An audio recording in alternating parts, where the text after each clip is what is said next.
नमस्कार मित्र हो. आज आपण साजरा करतो तो आपल्या अस्मितेचा दिवस आहे, आपल्या संस्कृतीचा दिवस आहे, आपल्या मायबोलीचा दिवस आहे. म्हणजेच आज आहे मराठी भाषा दिन.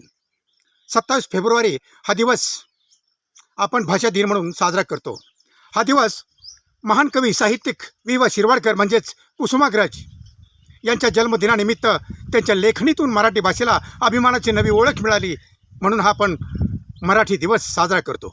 मराठी ही फक्त भाषा नाही, ही आपली ओळख आहे, ही आपली संस्कृती आहे, आपल्याच आईच्या अंगाईतील हा एक गोडवा आहे.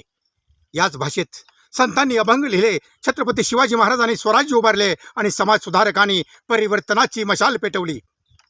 हीच ती भाषा, ज्या भाषेतून छत्रपती शिवाजी महाराजांनी स्वराज्याची शपथ घेतली.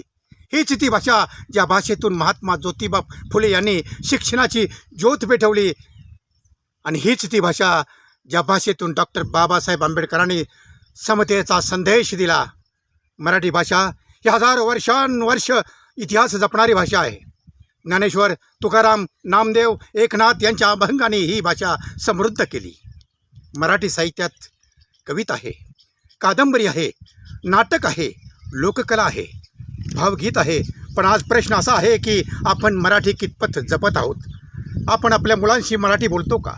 आपण मराठी पुस्तक वाचतो का? आपण सोशल मीडियावर पोस्ट टाकत असताना मराठी टाकतो का? आपण ओळख हरपलो, आपण संस्कृती हरवलेली आहे.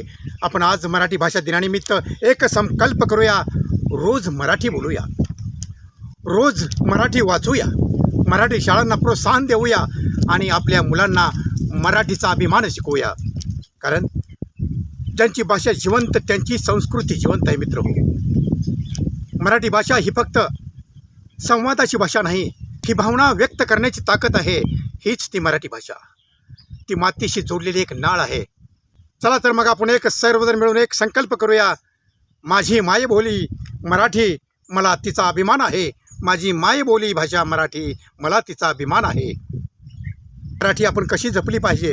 मराठी ही मातृभूमी आहे, मराठी ही मातृभाषा आहे. हे जपण्यासाठी आज मी सर्व या मराठी दिनानिमित्त तुम्हाला शुभेच्छा देतो आणि मी इथेच थांबतो. जय हिंद, जय महाराष्ट्र, जय संविधान, जय मराठी.